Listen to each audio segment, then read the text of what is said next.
everybody, Kelly here from Kelly S, and I'm doing a quick project share today. After this project share on this same video, there will actually be a start to finish on this, but I just wanted to sit and share it a little bit with you. So this is a Sacrafters DT project, and please don't forget that you get 5% off if you spend $30 or more with my code, which is Kelly Fans. So use that at the checkout.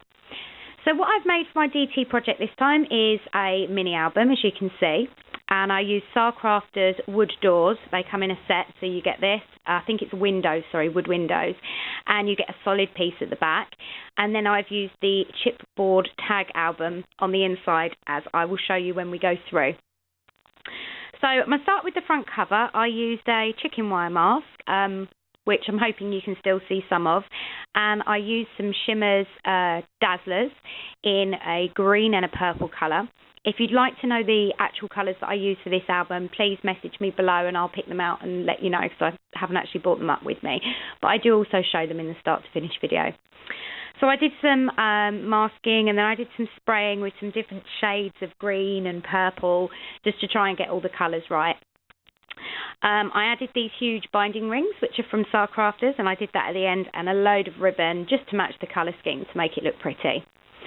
So the front cover, other than the painting and the masking, I've left it pretty plain, and you can actually see on the first page the word Florida down the inside. So this is photos of my family vacation to Florida. So if I go ahead and open this up, so I'm sitting in a really awkward position, so it's going to be a bit difficult. Right, there we go. So here is the first tag page, and I've used some lace that I got from Kelly Charters. Thank you, Kelly. I'll put her link down below. And I sprayed that with the same sort of purples and blues. So this is a photograph of the Princess Castle in Disneyland in Florida, and the word Florida down the side, which they're just white stickers. And then I took a graphite pencil and drew around them in a graphite pencil, and then just smudged it with my finger just to make the letters stand out a bit more. I've backed that on a like the B side of a cutout, so I used a Sizzix die to cut out the sort of square shape, and then I cut around the edge of it and then used the back as sort of a backing to the photo. Then here are two die cuts. They're both Sizzix dies, which I've just adhered there. This wood piece is from Sacrafters, and it says family, and I've just put some white acrylic paint on that. And these two intertwined hearts are also from Sacrafters, and again have been painted just with acrylic paint. So I forgot to mention actually that the paper line I use for this is Bow Bunny Sailor V. So then if we turn over to here, this page, I've just made a little pocket at the bottom, and stuck on this page is a picture of my daughters, and then I've just cut out two little tags from the paper collection, and they just slip back in the pocket there. Really simple corner pocket. I just rounded the corner of the piece of paper, cut an angle, and literally just stuck it along this edge and this edge. Then I have a Sacrafters wood frame, which is just painted with white acrylic paint. Couple of flowers, Prima and one from my local craft store, and an XO from Sacrafters, which I sprayed in the same purple that I sprayed this lace with. Then if we come to this page, I've made a little envelope, and I did that with my scoreboard. I have the, I can't remember the name of the scoreboard, the white one that a lot of us have. Is it? No, it's not Martha Stewart. I'm not sure, guys. If you want to know, then ask. So this page, as I said, I made an envelope. I'll show you that in a minute. I have this die-cut bow at the top here, which I thought was really pretty. Then if I take these two little tags out from here, I have a die-cut frame in the background to give it something extra to look at. Then with the envelope, I only glued it across this edge, and this edge, meaning that I left a pocket underneath. And I've got two little tags there, either for small photos or journaling. Haven't quite finished putting the photos in this yet, guys, because I need to print some or get some smaller ones printed. So those two slide in there, as you can see. Then to trim around the envelope, I've used some lace from Suafuha, and inside the envelope I've made two little tags out of the paper collection, and they have photos on one side, me and my youngest and my two daughters meeting Daisy Duck, and space on the back for journaling. And then they just go back inside the little envelope like that. close that up. So then if we turn over again, on this page we have my daughters meeting Minnie and Mickey Mouse. Have this wood hexagon piece from Sacrafters, and that says live. I have 2 die cuts here, 2 of the same large die cuts, a Prima flower, Sacrafters little alarm clock, and a Sacrafters arrow. I love those. I think they're so pretty. I love the arrows, and they again are just white acrylic paint. Then over to this page. Again, I've cut a pocket, and I actually fussy cut this image from the paper line. And then the same as I did for the other pocket, I've just adhered it just along the edge so that the pocket is there. The wood piece at the top, which says wish, is from Sacrafters, done with white acrylic paint. This is the cutout that I was telling you about on one of the first pages that I used the back of, and it's got a photo on one side and space for the journaling. And then I made a smaller one, which is going to be a little journaling card. So they slot nicely back in there. And what I actually did for this pocket, because it's got these like small bits around the bug, was I actually covered that in Mod Podge just to make that a bit stiffer. Then on to this page. Quite a simple page. Photo of my girls and a few die cuts here. So I've got the word love on the side, little heart here, small flourish, another heart at the top, and just a flower from my local craft store. So as I said, quite a simple page. Then over here there's a photo of my husband and my daughter, and what I've done is I've just picked out my husband and daughter in the photo with this die cut. Then I cut this die cut into 2 pieces and added it at either end. This is a Prima flower, and the Sacrafters, it's like a light that you'd have in a film. So that's that page. Then moving over to here, this is my daughter's meeting Rapunzel, and I've used a die cut, it's like a paperclip die cut, a heart, a flourish die cut over here, and a wood piece that says Happily Ever After from Sacrafters. Then on to this page, my daughter's meeting Stitch from Lilo and Stitch, and I've used another one of those die cuts like squares in the background, then the photo. Then I used some texture paste to mask the Tim Holtz ruler across here. The star is from Sacrafters, and that's just painted with white acrylic paint, and then the arrow is also from Sacrafters, and I embossed that with a purple Wow embossing powder. So that's that page. And then if we turn over again, I made a little booklet for this page, and what I did was just took a piece of paper, measured the size, folded it in half, rounded off all the edges. Then to make the pocket at the front, I cut 2 strips, and I used punches for along the edges to get the nice effect on the edge. Then I stuck this Hello die cut on, and then I stuck that just along the edges like that, so that it would make a pocket, and then we go 2 little tags in there. So they sit quite nicely in the pocket. And then again a little heart die cut up there, and then that opens out like so. And again 2 pictures, one of each of my daughters, and a die cut of the word love. So I just thought that that looked really pretty in there, and it goes really nicely with the background paper on that page too. Then to the final page, which is the back cover, which is also a wood page. This is the solid wood page that comes with the wood window on the front. I used the Sacrafters fence, and I've used that as a pocket, so I've just stuck it down the 2 sides and just along the bottom. Another flourish die cut, green recollections flower, and I've made 2 tags to go in the pockets. So there is a photo of my daughter, and then my daughter's meeting Cinderella, and they're plain on the back, and then I've just stuck a flower from my local craft store on the top of that, and then they slide, as you can see, quite nicely down into that pocket. Oh, sorry, I'm cat-handed. And then if we close it up, that is the back cover. So I hope you like it, guys. I'm really pleased with it. As you know, I'm not a huge fan of making minis, but we took so many photos when we were in Florida that I know I need some, because I've got a lot of photos to store. So you'll be seeing a few more mini albums from me soon. So please stay tuned for the start to finish video and let me know what you think. Thanks, guys. Bye.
you.